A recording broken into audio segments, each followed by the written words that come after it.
guys for being here. My name is Jen Garrity. I'm a college and career counselor here at Newton North, and we welcome you to our college admissions panel. This is actually our first in-person panel since 2019, so it's nice to see some actual faces as opposed to just off into Zoom as the last few have been. Tonight, I'm pleased to welcome three amazing panelists who've taken the time to come speak with us tonight. They're here to provide their perspective on this application process and including, how things have shifted over the past couple of years as a result of the pandemic. So tonight, we have Courtney Franks, Director of Regional Recruitment from Hofstra University in New York, Samantha Landry, Senior Assistant Director of Admission at Bryant University in Rhode Island, and Rachel Mason, Associate Director of First Year Recruitment at UMass Amherst. So we'll start off tonight's panel with some frequently asked questions, things that come up a lot for students as they begin this process, and we'll leave a little bit of time towards the end for Q&A if you have anything to ask. So to get started, our first question, while most questions tonight are going to keep a more generalized tone applicable to all schools, I'd like to start with giving each of you about a 30-second introduction to your specific school. Anyone like to go first?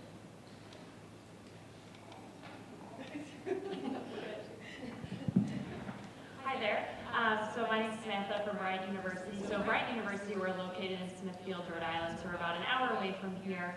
Right now, we have about 3,300 total students on campus. We offer programs within our College of Business, College of Arts and Sciences, and then the School of Health and Behavioral Sciences. We have now 25 Division I sports. We just added women's golf, women's rowing, and women's crew to the mix. Oh, and women's bowling. I don't know if I just said that.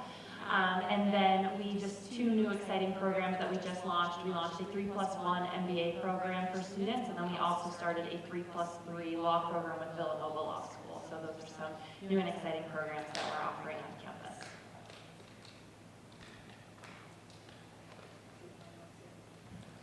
Hello. Okay. Hi. I'm Courtney from Hofstra University. Hofstra is on Long Island, which is in New York, about a half-an-hour train ride outside of New York City, but it's still a true suburban campus, so we call it the best of both worlds. You get the true suburban campus, but with the big city right next door. Overall medium size, medium to us means around 6,000 undergraduate students.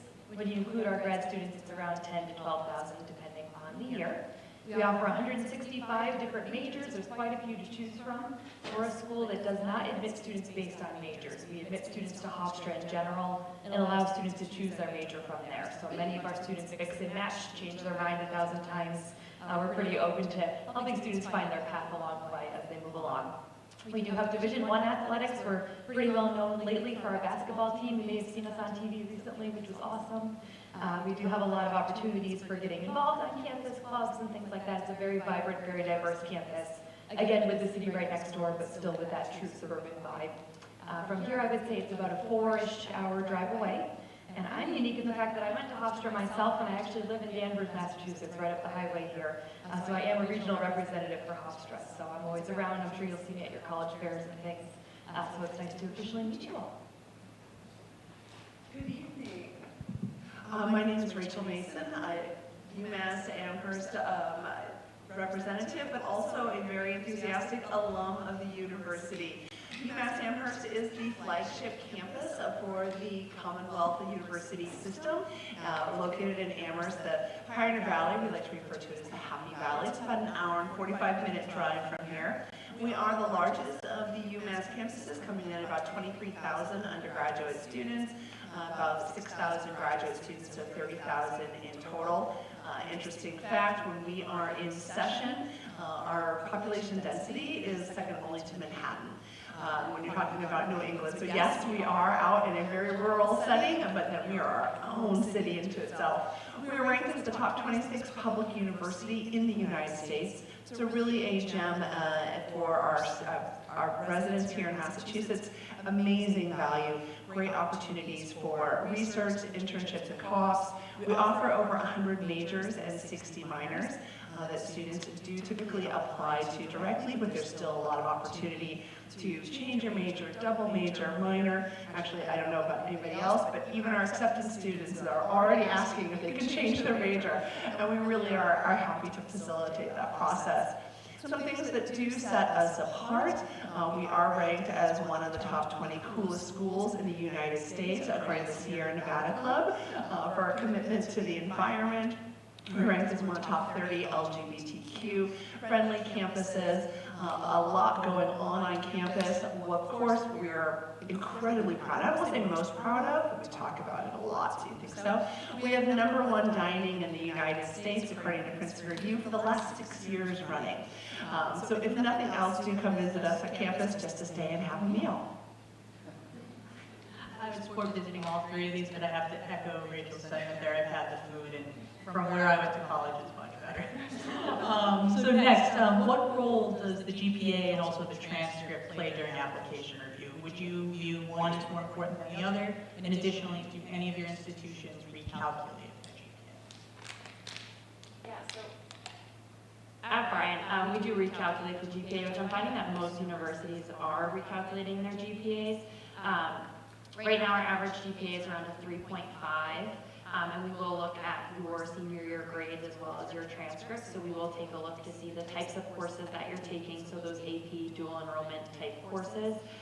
And then trend is a really big thing for us too. So maybe if your freshman year wasn't your strongest year, but then sophomore you really, kind of went up in that upward direction. Those are all things that we look at. I always tell students and families that we are a human reviewing your application, so we understand, that COVID happened or that you might have some outside struggles that you went through. So we understand that, but we're looking for a student of growth.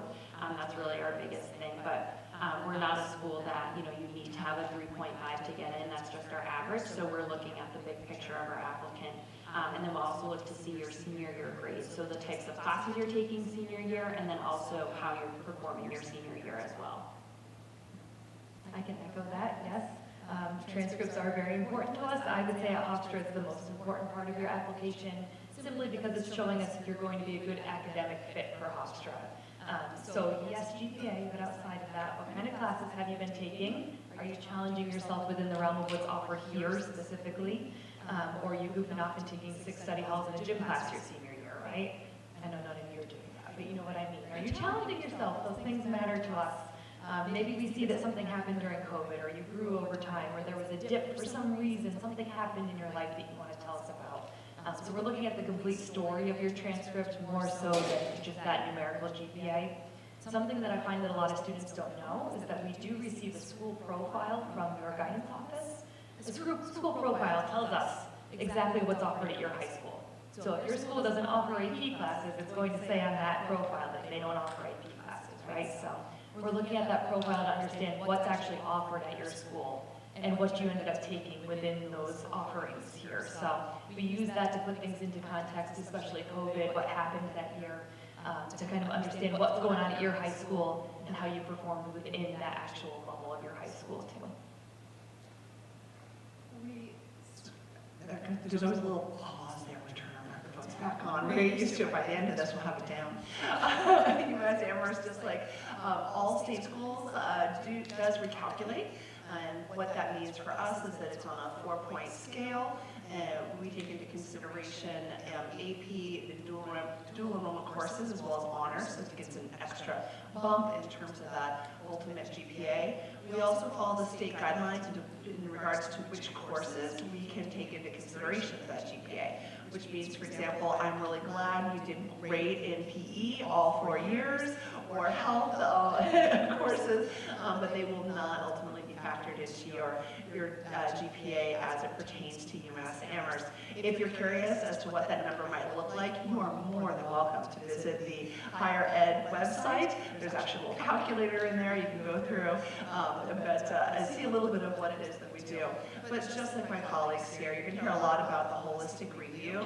Yes, the GPA is there, but then we're looking at that transcript, and we want to see what courses you took, also within the context of what you're interested in pursuing, and how that may play out. Definitely use the application as an opportunity to give us as much information and context as possible about who you are and what your academic experience was.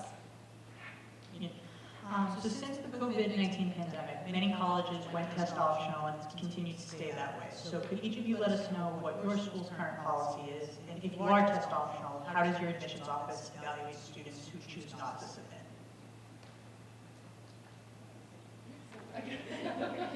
So Bryan University is test optional. We've been test optional now for over 10 years, so we'll continue to be test optional moving forward. For those students who choose to submit their SAT scores, we look for around 1240 on the SAT. We are starting to see a major shift in most students applying test optional. And what's really important to note that at Bryant, when you do apply, you're automatically considered for merit-based scholarships. And if you're applying with or without your scores, those merit-based scholarships will remain the same. So it doesn't necessarily hurt or help to submit those scores. It's totally up to you, and if, how you perform. And we'll super score as well. So if you take the SAT, a couple of different times. But we tell students if you are applying without your scores, a great kind of opportunity for you to kind of fill that void is to do an optional interview with us. So a lot of schools, some schools might require the interview, other schools might be optional, which I know we'll talk a little bit about the interview toward the end, I believe. But that's one thing that if you're not planning to send your scores, an interview is an opportunity for you to come in and really brag about yourself, tell us about all of your accomplishments, and it's just an additional piece to your application that we'll be able to add. But yes, in short, we're starting to see most of our students applying without their test scores. I have the exact same answer, so I won't reiterate it. We've been test optional as well for 10 years. The majority of our students do apply test optional. At this point, it's not going anywhere for us. Last year, of our admitted students, 60% of them were test optional. It's trending towards 70% this year. So it's becoming a real thing for us, which is awesome. I will say candidly, and I hope you both agree, that we're very transparent about test optional things. I have students call me every single day seriously and say, Courtney, I got a 1210, what am I supposed to do? And I tell them what to do. We're really transparent about this. We'll help you figure it out. We also do something called Do No Harm at Hofstra, where we'll look and say, maybe a student submitted a score that's really bringing down their application. I might give the student a call and say, hey, listen, I see this score. Maybe we don't want to have the score on here. Can we have a conversation about this? Maybe we can get rid of it for you, right? So a lot of times your admission counselors will be in touch with you and are happy to answer questions and help you figure that out as you're working through the process. So don't be afraid to ask questions as you're trying to figure out what testing plan you want to take. My answer is very similar to my colleagues. We are test optional. UMass went test optional as a result of COVID, and we are testing it every year. This year, I'm glad to say the Faculty Senate finally approved us going test optional for the foreseeable future. I like to note that the majority of our students who applied were test optional. The majority of students who accepted were test optional. The majority of students who received merit scholarships were test optional. The majority of students who were accepted to the Honors College were test optional. I do want to note that we do not have a similar policy in regards to do no harm. If I see it, I cannot unsee it, but I'm absolutely happy to advise students as to whether or not their score would benefit them. Interestingly enough, in our more competitive majors, like business, nursing, and computer science, we see even fewer students submitting their scores because their academic record is so strong that a score may, in the long run, hurt their overall application. So it will vary from individual to individual, school to school, major to major. Ask us. We are looking for reasons to admit you. What do you look for in a college essay? Do you have any examples of strong essay topics or anything you'd recommend students stay away from?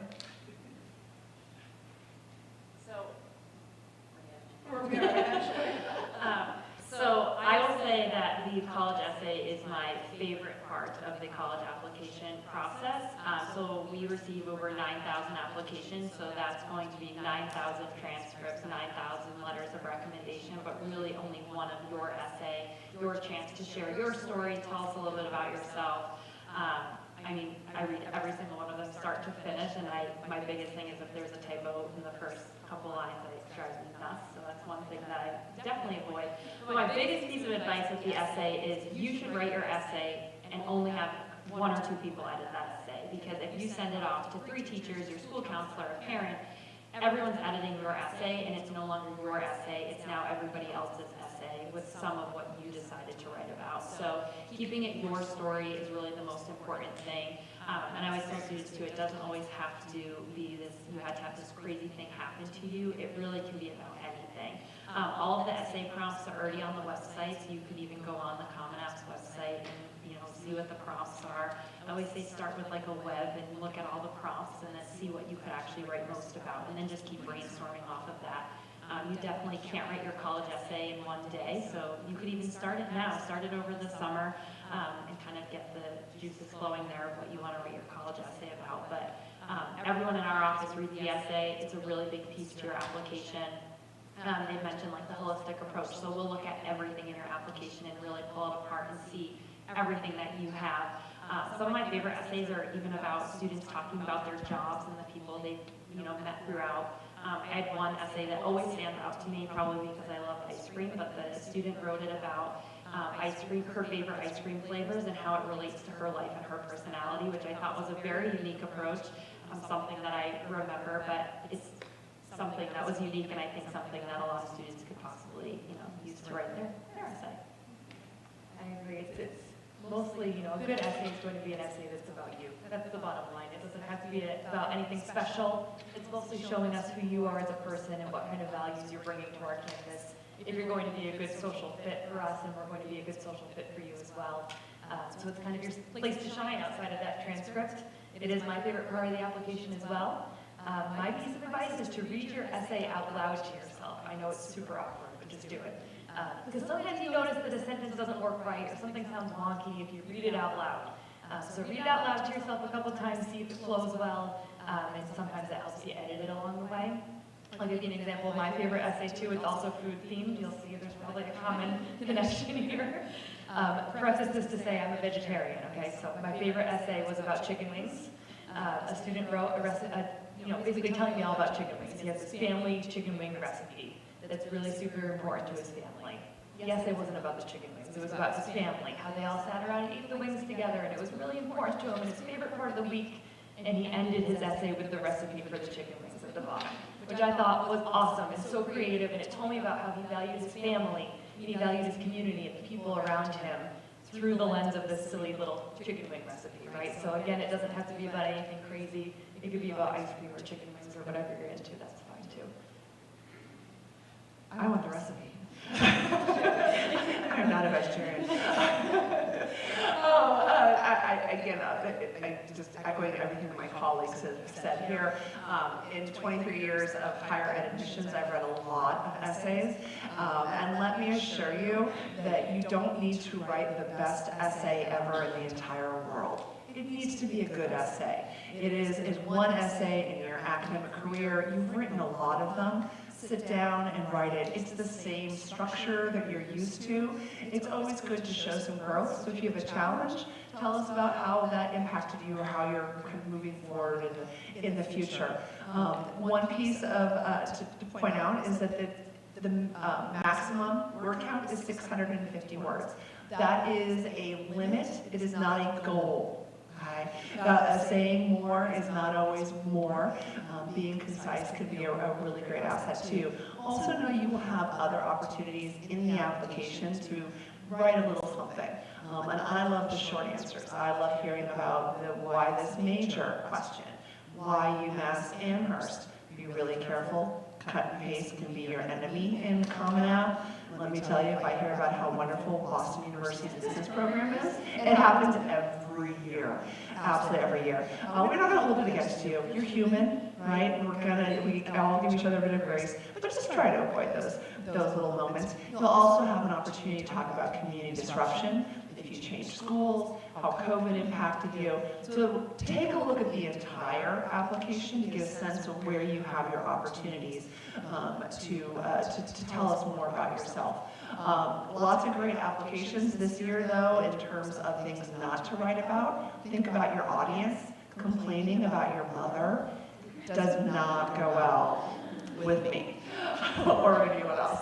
But in general, it's about you, and needs to be positive and uplifting and moving forward, which is what you're doing with your life and applying to college.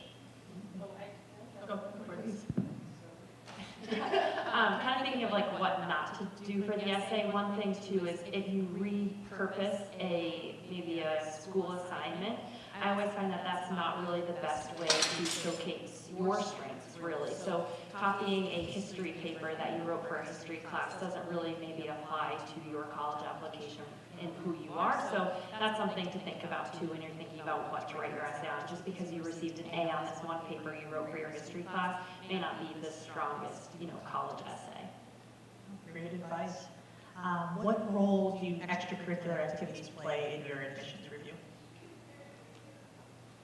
So we love extracurricular activities at Bryant. We will look at, so when we review our application, we actually do an entire write-up for every single student that applies. So we'll write out all of your involvement, we'll write about what your essay is about. We spend a very long time on every student's application because we know you take a lot of time to apply to colleges. One thing that we'll look at is your involvement is not necessarily a student who got involved in everything their senior year, but maybe that student who's only been involved in 1 or 2 clubs but was involved in those clubs for all 4 years, or a student who's taken on leadership roles. Something that students often forget to put in their involvements is that they have a job, which I always think is so crazy because if you have a job and you're a full-time student, to work 15, 20 hours a week is a huge commitment. And that also shows a lot about who you are as a student applying. So making sure that you're including your involvements, your community service, your leadership roles, I think are all really important. If you're a 3-season athlete, put that in as well. And these are all things that are showing that you have strong time management skills. So kind of not necessarily looking at your involvements, but how that skill set is going to apply to the different schools that you're looking at.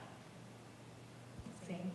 I also like to say it's about more depth than breadth, meaning a lot of students get it in their mind that they need to participate in 1 million clubs and activities and volunteer for everything and be part of everything in their senior year so they can boost up this resume.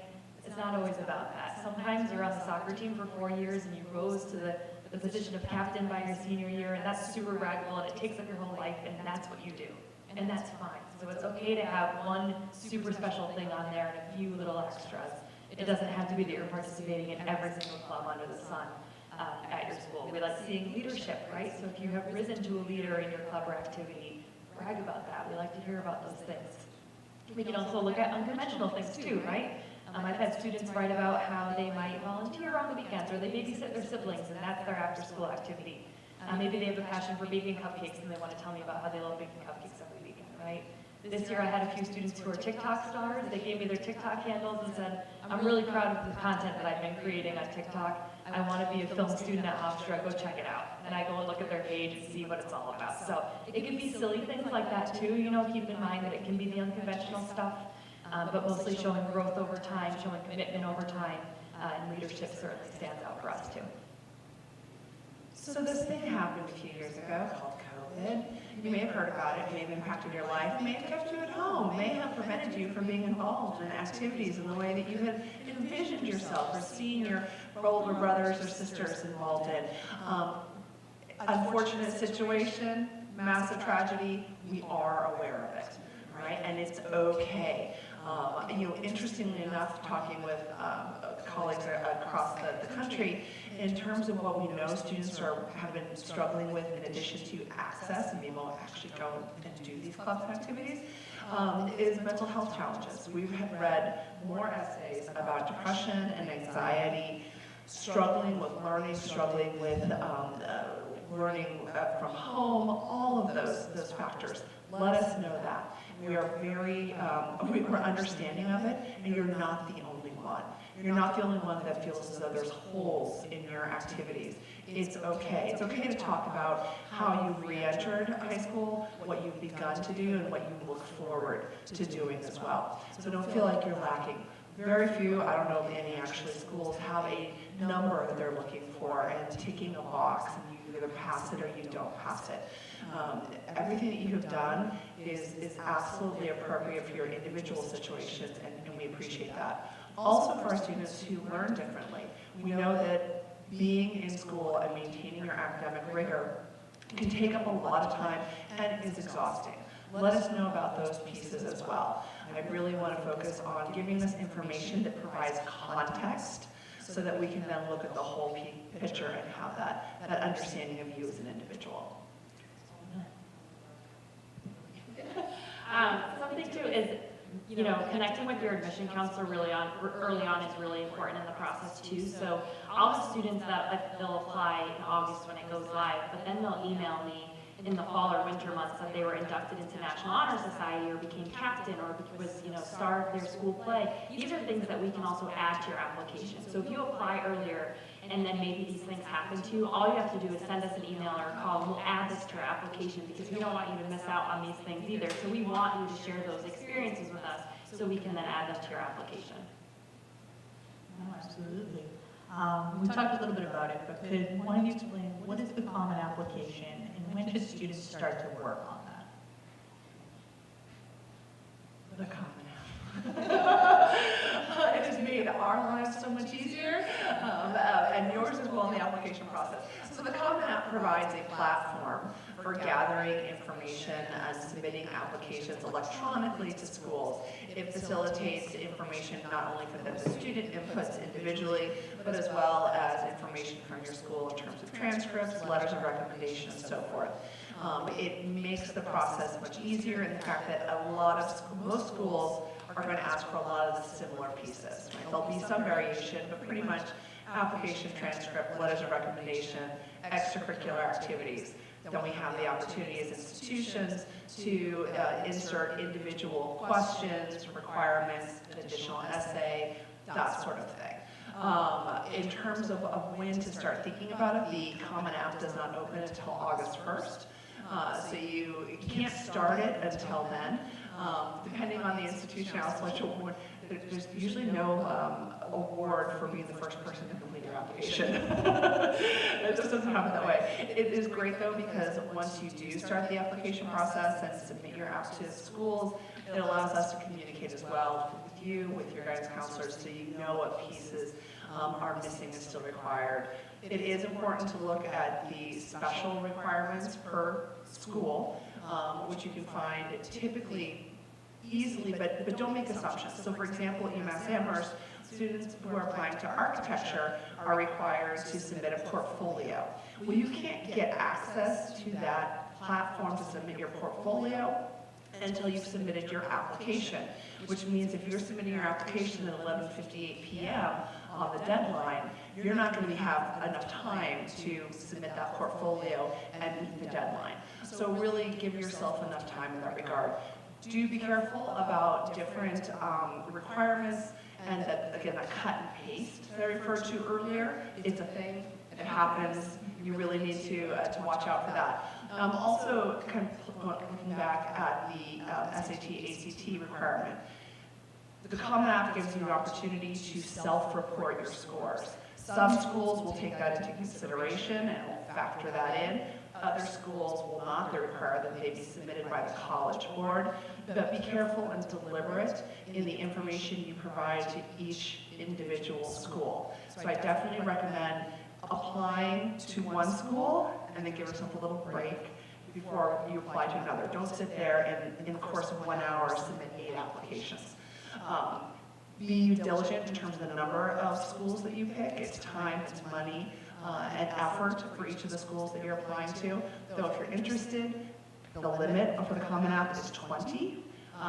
Do not call us, as often is the case, and ask how you can add UMass Amherst as your 21st school. Because, yeah, no. Anything I missed?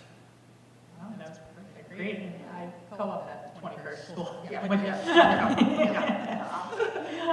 What role does demonstrated interest play in application review at your school? And if so, how would you recommend students show demonstrated interest?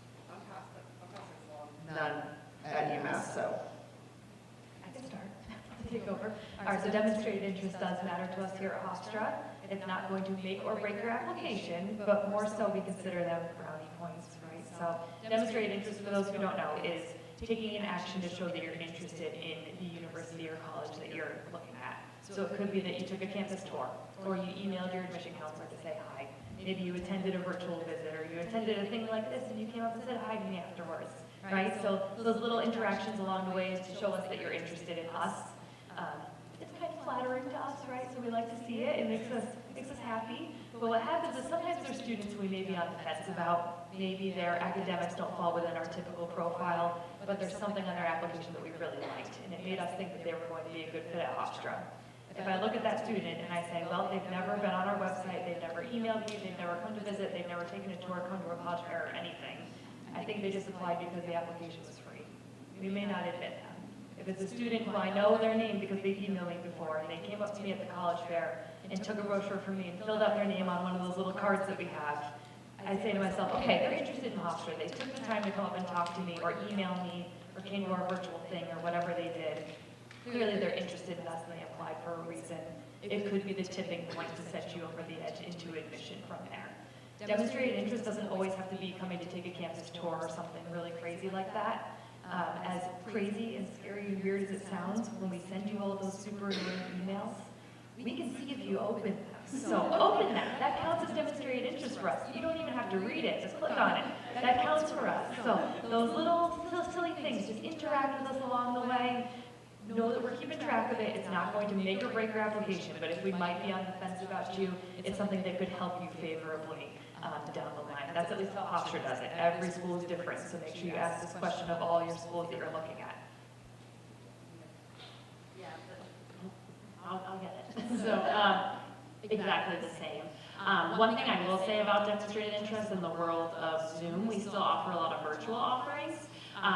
So one thing that kind of drives me a little nuts is when students sign up for the virtual offering. So we'll do like an information session, and you might be the only student that signed up for the session and your camera's not on, and I'm like, hey Michael, hi Michael, and Michael is not talking to me. That's not really demonstrated interest because Michael is off in the other room doing something else. So kind of being mindful of that when you're, so don't just hear the word demonstrated interest and then go sign up for all these schools things, because we can also see if, you know, you sign up for something, but then if you actually show up or if you're a no-show for something. So those are also important too, but no, we don't necessarily track it. It's not going to make or break your decision, but I personally, I think I'm one of the only ones in our office when we review applications, my write-up always starts with, I met the student at a college fair, the student also visited campus in the fall.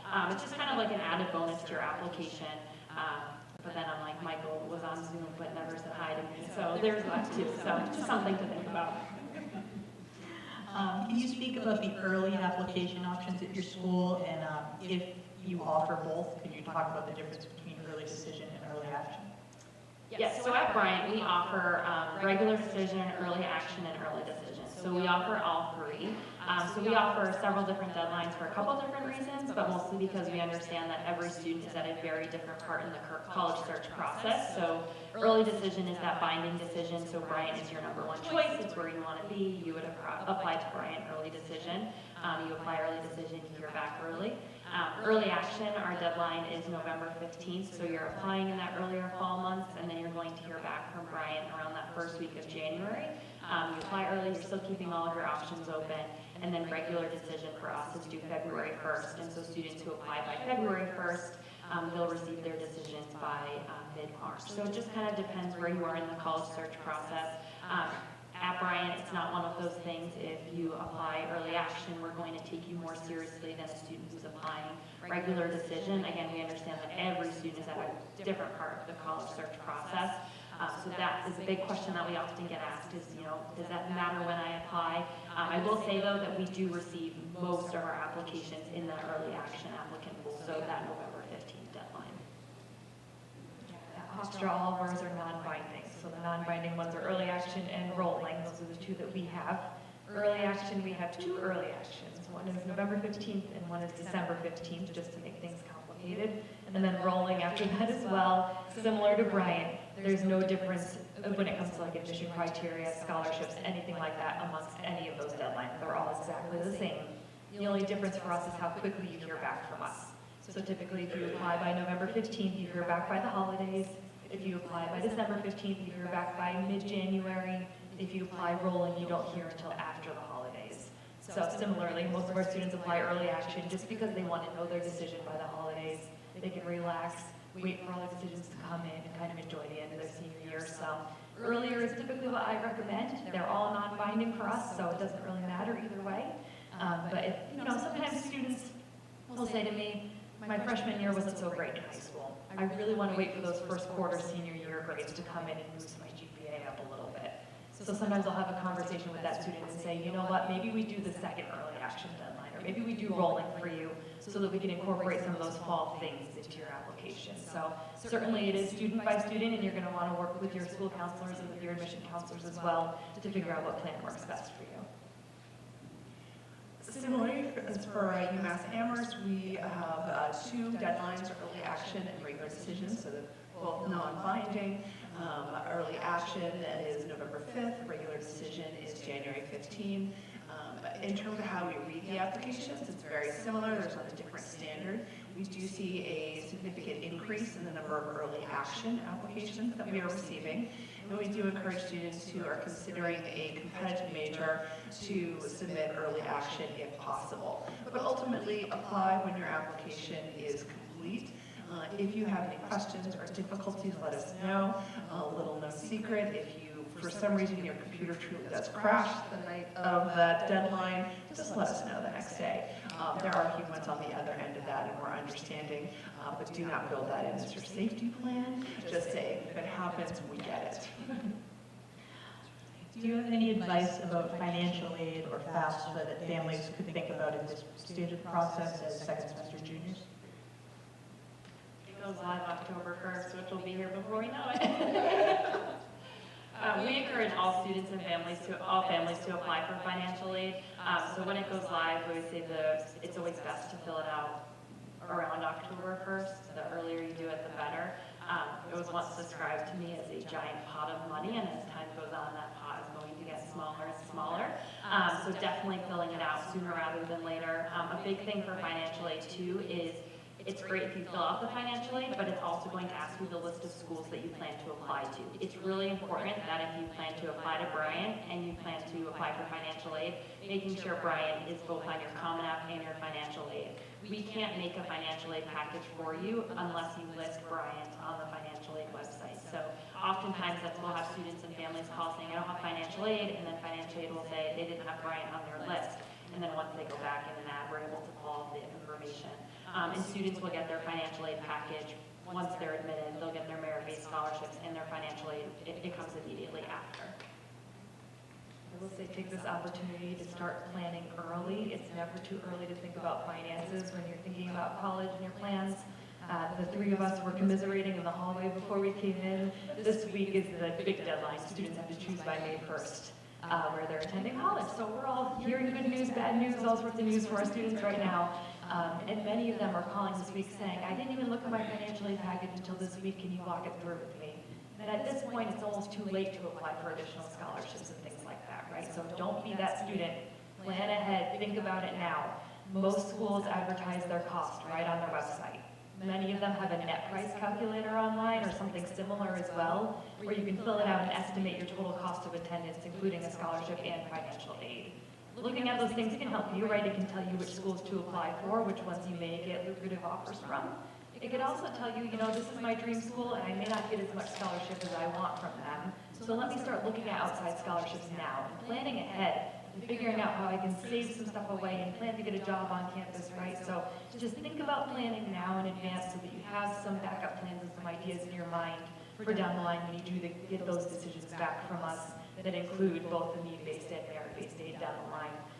It's never, ever, ever too early to start planning. So start thinking about those things now, and most websites have a lot of info about that. So go Google it and find it on there. All the details you need will be on the websites too. What I will add to the conversation is that there is a difference between the ability to kind of revisit financial aid awards between public and private institutions. As a public institution, we don't have the opportunity to revisit. So I'm getting a lot of emails from students saying, I've been accepted at a number of different schools that gave me these amazing aid packages. UMass Amherst gave me some, but not as much. What can we do? And my response is congratulations on your acceptance to those other institutions and the amazing award packages. It sounds like you have some great options. Because we don't have the same level of flexibility, again, to revisit. We do award merit scholarships at the time of a student's acceptance, so they have that piece there, and then financially based on the FAFSA. So give us the opportunity. I've also heard of schools, private schools, that if a student submits the FAFSA, even if they didn't qualify for any aid per se, there comes a point at which we're all trying to get people to come, so they may go back and say, we're going to give $5,000 to every student who didn't receive financial aid package but did submit the FAFSA. So it really tells the school that your door is open and that they have ways of enticing you because we are looking to build a class just as much as you're looking to find the right match. What are admissions interviews, and would you recommend a student do one, and also if your school offers it? I'm going to jump in and say no. Not UMass Amherst, we received 50,000 applications. So no, there are no interviews, but I will defer to my colleagues. I love how you have the easy no. It's very No. Can we meet with you? No. We're kind of a no at Hofstra, so we don't require interviews, we don't offer them typically to students, but once we review your application, there's always a handful of students that we'd like to know some more about. If you fall into that group, we're going to invite you for a virtual interview at that point. So it's only for a handful of students who are invited to do the interview. I'll let you in on a secret. If you end up applying to Hofstra and we invite you for an interview, it's usually good news. So don't let it scare you. It's usually a good thing. It's just saying, okay, something on your application was a little bit different from what we were expecting. Maybe your academic profile was a little bit off from what we were looking for, something along those lines. So we'd like to have a conversation with you and understand what you like about Hofstra, and what you enjoyed in high school, what you want to major in, what kind of topics are really interesting to you. Typically those interviews tend to be really conversational. They're literally 15 minutes, they're not scary, and it's just asking you questions about yourself. So nothing that you need to prepare for, aside from telling us why you like Hofstra so much. So I promise they're not scary. Most of us are pretty fun, normal, people who are easy to have a conversation with. So as far as, the interviews at Hofstra at the very least go, they're very casual and they're not required. So it's only required if we ask you to do one specifically. And Bryant is a little different, so we do offer interviews. They actually are online now for the summer dates if anyone is interested, so that would be for our rising seniors. Interview time slots are totally optional, definitely not a requirement for students, sort of, again, an added bonus to your application. You would either meet with one of our admission counselors or you would meet with one of our senior admission fellows who's a current student. They're senior students. A lot of students that come in for the interviews love the interviews on both sides, the students doing the interviews, the counselors, but then also the students, the high school students like yourself. It's a great opportunity for you to brag about all of your accomplishments, or maybe there's things in your application that you wanted to elaborate more about. Those great opportunity for you to take advantage of the interview. The interview now can be done on campus, so if you're coming for a campus visit, we can schedule your interview for the same time you're on campus. We can do an interview on Zoom, which if you do that, please put your camera on. And then if you, when we all travel in the fall, so we all have different travel territories, there'll be someone out in this area in the fall. You can actually set up an interview at a local Panera or Starbucks or something like that. So now we offer 3 different opportunities for your college interview at Bryant. And then is there anything we haven't touched on tonight that you think would be helpful for our students and families to know? You're doing great, and it's going to be okay. You're going to be accepted to a college or university or have a plan after high school. You're going to go on and get a job, and it's going to be okay. And don't be afraid to talk to your admission counselors and your school counselors. The majority of our teams want to talk to you. We're eager to talk to you. So when you come to the big scary college fair and you see us all staring at you, come say hi. We're really, really eager to get to know you and help you through this process. We know it's scary, it's intimidating, it's a lot. So use us as a resource. We're here to make it a little bit easier on you. Yeah, I think it's a fun process, which is pretty funny for me because I remember when I was going through the college search process, I dreaded it. I did not want to go on college tours. And then when I told my parents that I was going to be an admission counselor years ago, they were like, what? So it's really come full circle, but it's a fun process. Enjoy the college experience, especially when you're going on those campus tours. Ask questions. I think the campus tour is such an important part. I know a lot of you are probably planning to tour over the summer. I will say if you're touring colleges over the summer, to have an extra open mind, because colleges in the summer are very quiet. So if you tour campus in the summer, make sure you plan to come back to a school you really like in the fall or spring when students are on campus, because you're going to get a very different experience. And then make the most of your your campus experience when you're on campus. Sit and have lunch in the dining hall, sit in the student center, observe, people watch, see if they're your people, see if you can, hear the conversations. And then when you're also there, explore the area around the campus, see where their local grocery store is or where you can hang out with friends outside of campus, because those are all really important things that as you start to make your college search a year from now, you're going to be thinking, okay, where's the local grocery store? Where am I going to get dinner when my parents come to visit? So just little things like that. Well, for all that advice, and I'm glad it wasn't just my parents who had the same thought when I went into this field. Also hated college tour. Now, in the remaining time we have, are there any questions from the audience? I can run the mic over. No questions at all after, you guys are just that thorough. No, back.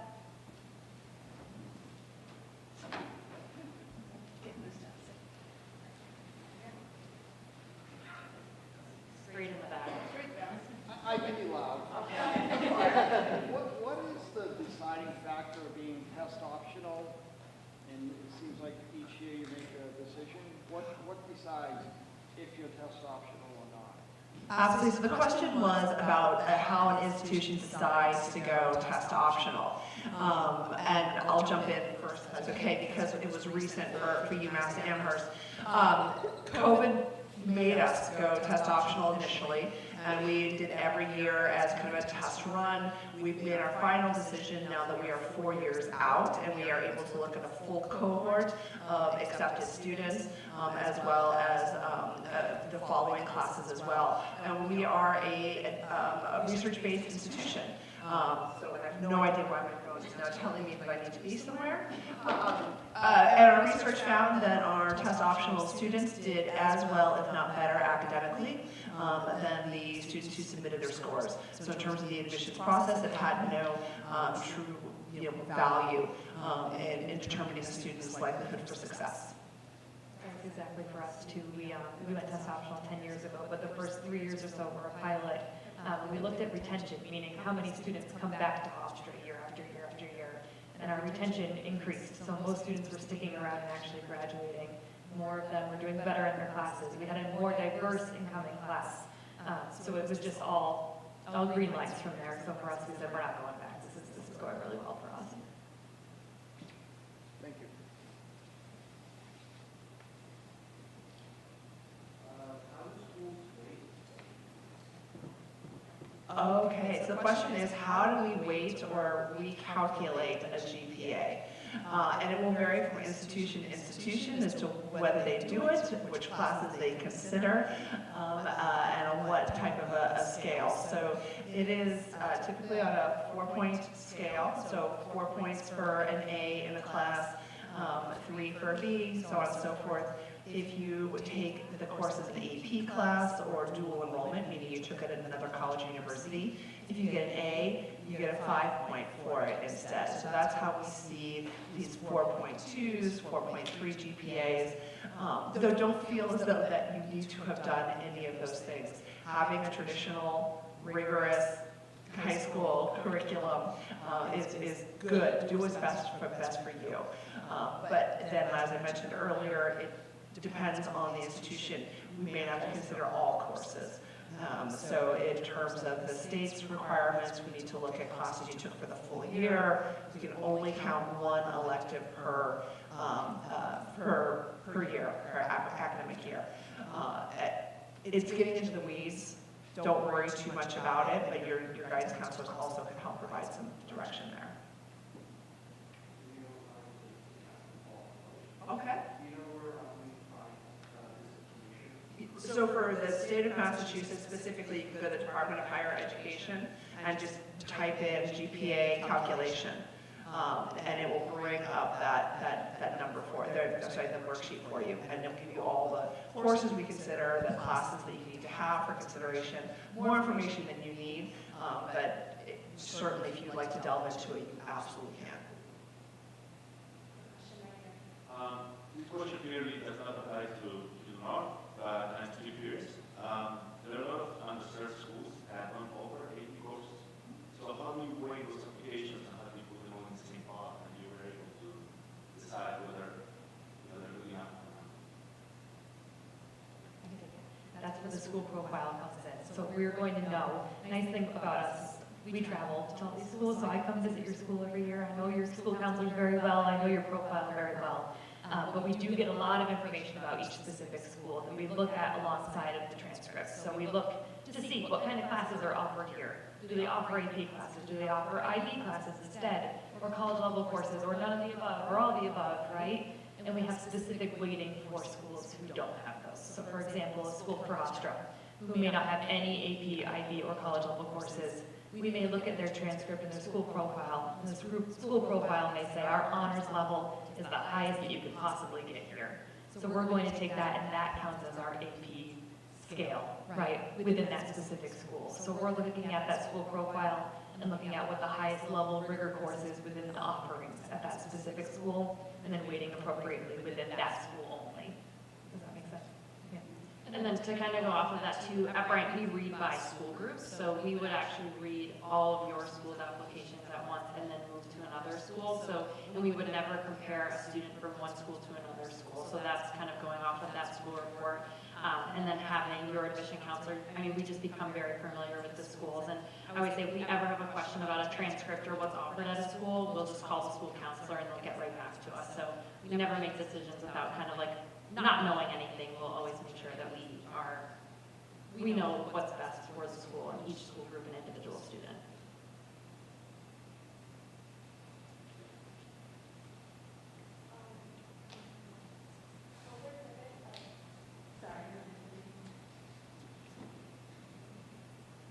What percentage of kids get like full scholarships?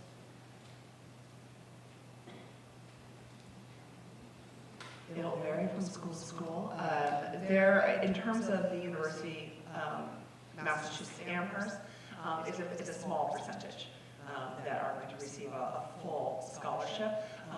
It's going to be more in the area of financial aid and so forth. There are some significant ones, but it's a small percentage. Same answer, it's only a handful each year, usually 10 or less at Hofstra will receive a full scholarship, but some students get a large scholarship and a large amount from financial aid as well, so it ends up covering quite a lot of it. So it kind of depends on if the question is, are you getting that full-blown scholarship or are you getting enough aid to cover everything? But every school does do it very differently. I want to ask, how does sports work in your college recruitment? Which sport and what level? I think we all are D1. And in terms of the recruitment process, it is separate from the admissions process. You do that through your coach and through our coaches. Ultimately, a student needs to be accepted on both levels there to be offered a place in the team and also academically. But there are lots of sports that are available that aren't necessarily D1, club sports, intramural sports, so students are able to compete at various levels throughout the university.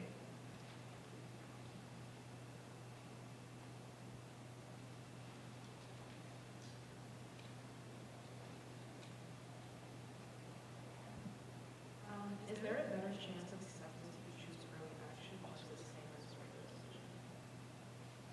No, so at Bryant, it doesn't matter when you apply, we look at them all the same. So like I said earlier, that it's just whenever you're putting your best application in. Same Hofstra, same. Interestingly, there is a higher acceptance rate at UMass Amherst for our early action applicants. It's not because we are reading the applications any differently, but we find that the students who submit their applications early action have a higher academic profile. So if you're the student who's turning things in early, you're probably going to have a higher academic profile and increases your likelihood for acceptance. The exception always is, unless we're talking about our competitive majors, in which case there are a limited number of seats, and I encourage an early action application.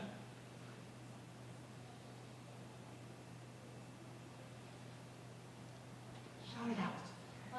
Which are your competitive majors? Oh, yes. What are the competitive majors? Yeah, I like to describe UMass as a story of two universities, broken up into 10 schools and colleges. We have 100 majors, 10 schools and colleges that include nursing, engineering, business, social and behavioral sciences, education, arts and humanities, I'm forgetting computer science.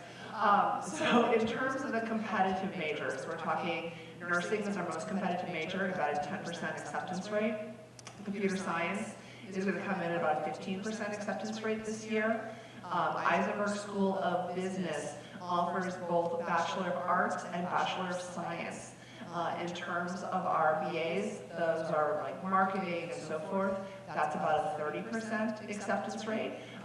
Tourism and sports management is a bit more open if anyone's interested. Great program. Engineering is also competitive, probably coming in this year at a 35% acceptance rate. Then if you look at our other 80+ majors, you could be looking at anywhere from probably this year a 60 to 70% acceptance rate.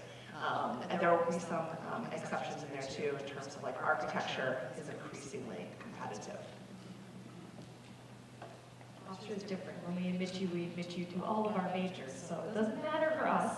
We do have competitive programs though. Programs, when I say it in quotes, are commonly dual degree options, meaning that you're combining an undergrad and a grad program together in less time. For example, we have a PA program, a physician assistant program. It's 5.5 years. You're graduating as a practicing PA. That one has some pretty strict requirements to it because you're going to be out being a medical professional when you graduate. So that one's competitive, but our undergraduate majors across the board are all the same for us. And at Bryant, you just apply to Bryant, and then you have until the end of your sophomore year to declare your major minor combination. Any other questions?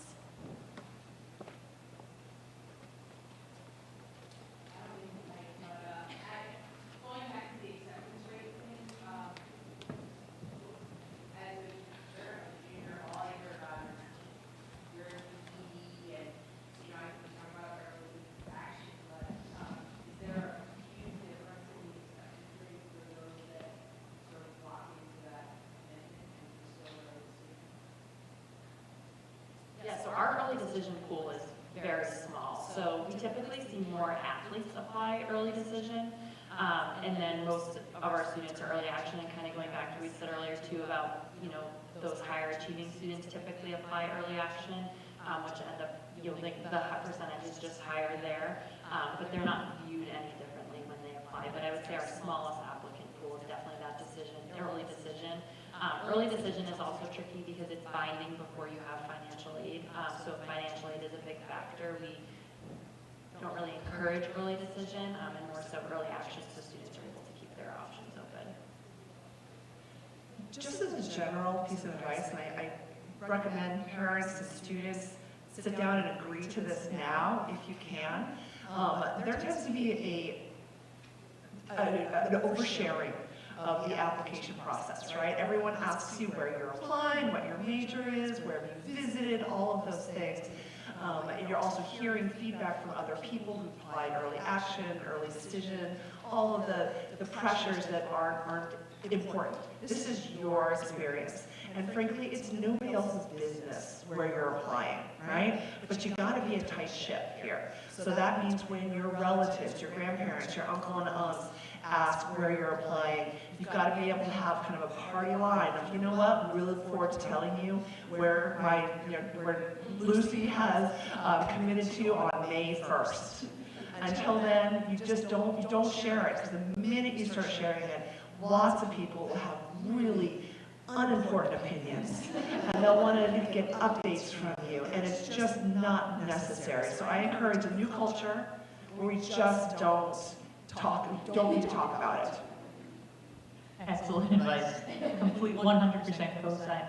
Any additional questions? Yep. Want me to bring-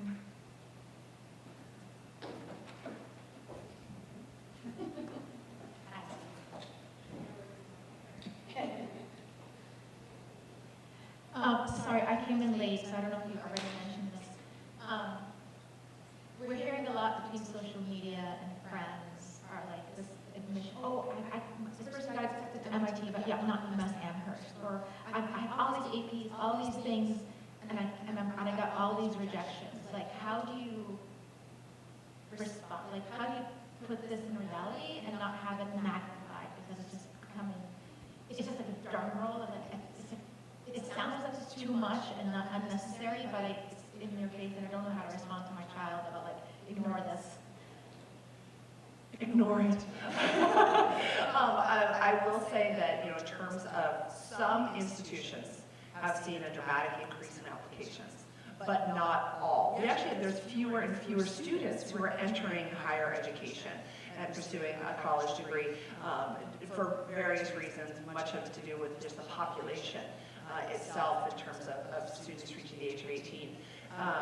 So there are lots and lots of amazing schools out there that are accessible, regardless of if you took an AP or honors course, that are going to provide you with amazing education. Typically, guidance counselors and admissions counselors can provide you with really good advice about fit and if this is a good academic choice. That being said, we're basing our information on what has happened previously, and if students' behavior changes, it changes the picture. So for UMass Amherst specifically, we received 5,000 additional applications this year, and we had no additional slots. And I have received a lot of calls from guidance counselors themselves asking what happened. Not because they think we did something wrong, you know. We don't like those ones. You made a mistake. No, we didn't. More of how can we advise students moving forward. So it really is important to know the climate for an individual institution now. Certainly not 20 years ago or more when I was a student at UMass, but even for UMass Amherst specifically, it's not the same school that your brothers and sisters and cousins applied to 2 or 3 years ago. And so that is a factor. There are so many good schools, though. I just really encourage students to apply to and consider all the great options that are available. I think that it speaks to the importance of making a well-rounded list when you're going out and applying. A lot of times this time of year, we have students come back to us who say, yeah, I applied to all the IBs and I didn't get into any, so now I want to apply to Hofstra. And I say to them, why didn't you think of us 6 months ago? You know, we should have been on your list this whole time. So making a well-rounded list at the beginning, too, certainly can help mitigate that.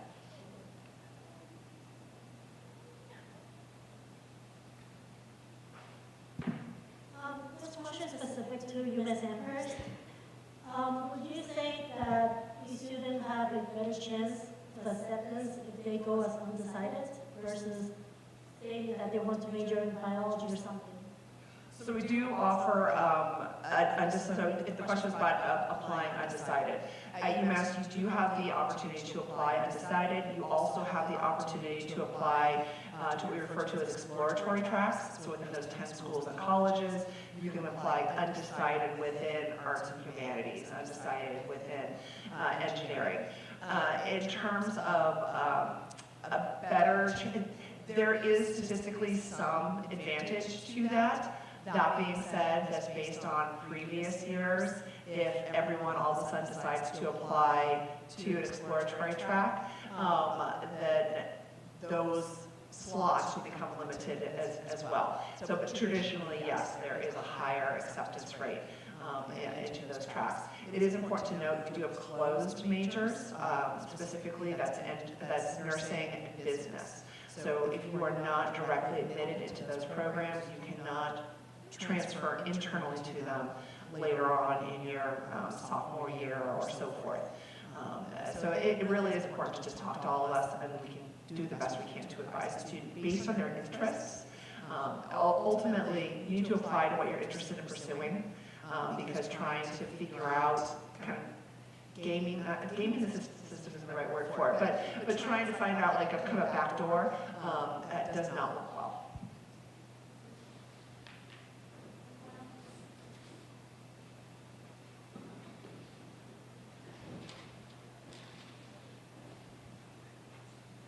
All right.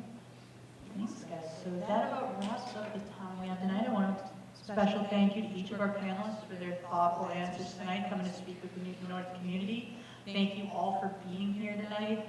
Feel free to reach out with any questions should you have some. And then just as a reminder, this event was live streamed on the Newton North TV YouTube page. It will be up as a recording as well. So if you forgot to write something down, don't remember anything, it will be accessible as well. So thank you all, and everybody have a great night.